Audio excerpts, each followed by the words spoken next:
Danapur seat से बात कर लेते हैं। यहाँ नॉमिनेशन भी हुआ है और योगी आदित्यनाथ भी पहुंचे। दानापुर में कैसा मुकाबला दिख रहा है रंजन जी?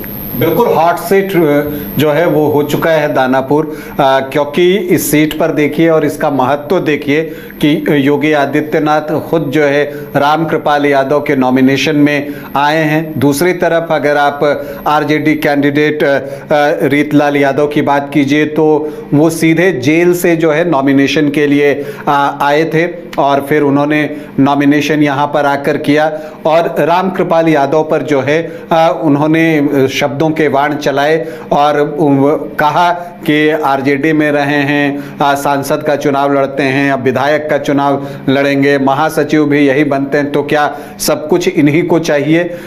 ये बातें जो है उन्होंने रामकृपाल यादव के लिए कही हैं और इसके साथ ही जो है उन्हें बाहरी बताने की भी जो है उन्होंने कोशिश की। उन्होंने ये भी कहा और दियारा क्षेत्र में कुछ एक काम जो बाकी है उसकी भी चर्चा जो है उन्होंने की है कि वो अगर इस बार जीतते हैं तो उन दो कामों को वो भी निपटा देंगे, सब्जी मंडी और एक और जो काम है। तो ये सारी चीजें जो है दानापुर में स्थिति बन रही है और देखिए ऐसा लग रहा है कि यहाँ बिल्कुल आमने सामने का ही मुकाबला होगा। यहाँ पर कुछ भी आपको एक ट्रायंगुलर फाइट होगी इसकी संभावना दिख नहीं रही है।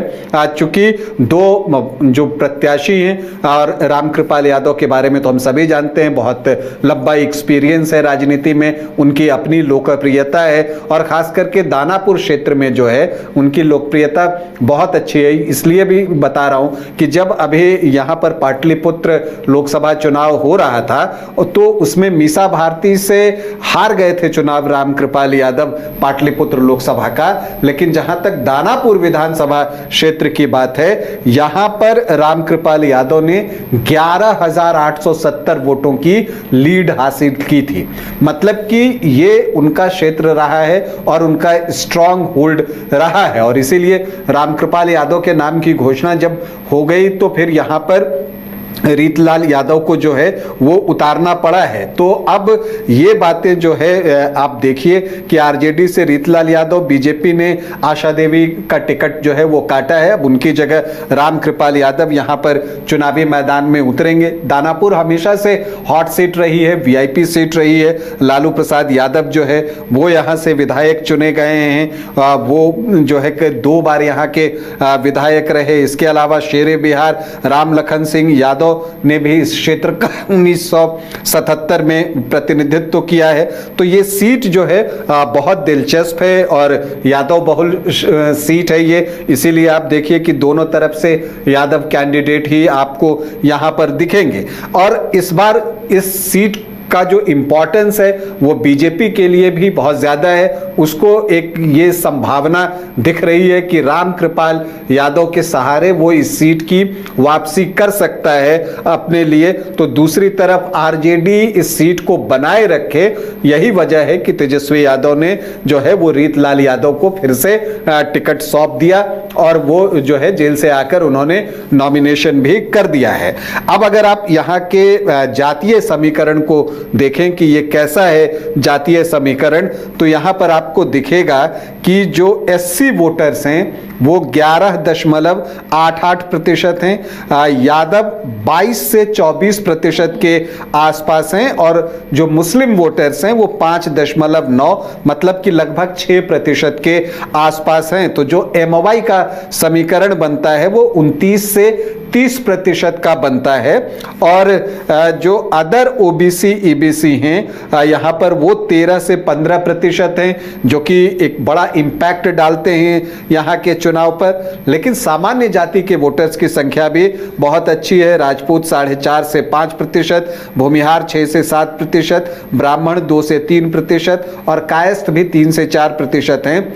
तो 16 से 18% सामान्य जाति के वोटर्स हो जाते हैं और कुशवाहा और कुर्मी को अगर आप देखें तो 4.5 से 5.5% कुशवाहा और कुर्मी 5 से 5.5%, तो 9.5 से 10.5 11% के आसपास जो है वो कुशवाहा और कुर्मी वोटर लवकुश के वोट हो जाते हैं, और वैश्य वोटर्स जो हैं वो 15 से 17% हैं। तो अगर बीजेपी का जो परंपरागत वोट बैंक है उसको आप देखिए तो वो 43 से 45% दिखता है, और जब आप 2020 का चुनाव देखिएगा तो वहां आपको दिखेगा कि आशा देवी सिन्हा को लगभग 40% वोट आए थे, और उस वक्त आरएलएसपी ने जो प्रत्याशी दिया था वो 4.25% वोट लेकर आ गए थे, और वो कुशवाहा जाति से कैंडिडेट थे, तो कुशवाहा वोटों में उन्होंने सेंधमारी एक की थी। लेकिन जब आप इन दोनों को जोड़ दीजिएगा तो ये इसी के आसपास आपको मिलेगा। लेकिन एक और चीज इस बार दिलचस्प होने जा रही है, क्योंकि रामकृपाल यादव जब चुनाव लड़ते हैं तो यादव वोटों में भी उनकी अपनी पैठ है, और वो वोट भी जो है उनके पास आता है। यही वजह है कि लोकसभा चुनाव में अगर आप देखिए तो यहां पर 50.2% वोट जो है उनको मीसा भारती जैसे मजबूत कैंडिडेट के खिलाफ आया था। तो इसीलिए दानापुर का चुनाव जो है इस बार रोचक बन रहा है। रीतलाल यादव जो हैं उनका भी एक इस क्षेत्र में अपनी उनकी पहचान है और उनकी पैठ है। उनको जो है उनकी कोशिश होगी कि इस सीट पर वो वापसी करें, लेकिन इस सीट पर अगर आप देखें तो अब तक जो 18 चुनाव हुए हैं उसमें कांग्रेस 5 बार चुनाव जीती है, आखिरी बार 1980 में चुनाव जीती थी। लेकिन जो दूसरी सबसे सफल पार्टी है वो बीजेपी ही है। बीजेपी यहां से 5 बार चुनाव जीती है, आरजेडी को 3 बार कामयाबी मिली है, और जनता दल 2 बार यहां से चुनाव जीतने में सफल रहा है। फिर निर्दलीय, सोशलिस्ट पार्टी और संयुक्त सोशलिस्ट पार्टी को एक बार जो है यहां पर कामयाबी मिली है। आशा देवी सिन्हा सबसे सफल उम्मीदवार यहां की हैं, 4 बार उन्होंने दानापुर से चुनाव जीता है अब तक, लेकिन इस बार उनका टिकट जो है वो कट गया है। और लालू प्रसाद यादव जो हैं वो यहां से 2 बार चुनाव जीते हैं, 1995 में भी जीते थे और फिर 2000 में भी वो यहां से चुनाव जीते थे। तो एक आप कह सकते हैं कि आरजेडी के लिए भी ये सीट जो है अच्छी रही है, अगर आप जनता दल के साथ उसको जोड़कर देखिए, क्योंकि लालू प्रसाद यादव जो है वो दोनों बार जीते हैं यहां पर, 95 में भी 2000 में भी। तो ये चीजें जो है इस सीट पर दिखती हैं। तो एक मुकाबला नहीं, यहां पर घमासान होने जा रहा है, रामकृपाल यादव और उनके सामने रीतलाल यादव। तो मुकाबला बहुत कांटे का होगा, और चूंकि जो मार्जिन लोकसभा चुनाव में रामकृपाल यादव को मिली है, लेकिन यह भी बात है कि उसमें बहुत सारे वोट प्रधानमंत्री मोदी के नाम पर भी मिलते हैं। तो कैसे निगोशिएट जो है वो करता है आरजेडी, ये देखना दिलचस्प होगा। क्योंकि ये मानकर चलिए कि रामकृपाल यादव चुनाव लड़ रहे हैं तो आरजेडी जो है 100% से ज्यादा एफर्ट यहां डालेगा ताकि वो रामकृपाल यादव, बीजेपी को तो रोके ही, रामकृपाल यादव को रोक सके। लेकिन रामकृपाल यादव की भी इस क्षेत्र में गहरी पैठ है और इसका लाभ वो तो उठाना चाहेंगे ही, बीजेपी भी उठाना चाहेगी। तो दानापुर में किसी भी परिणाम की भविष्यवाणी करना अभी जोखिम भरा है, क्योंकि कुछ भी हो सकता है। ये यहां लालटेन जल सकता है, यहां फूल खिल सकता है, तो इन दोनों में से कुछ भी हो सकता है। तो ऐसी परिस्थिति में दानापुर का चुनाव बहुत रोचक हो गया है।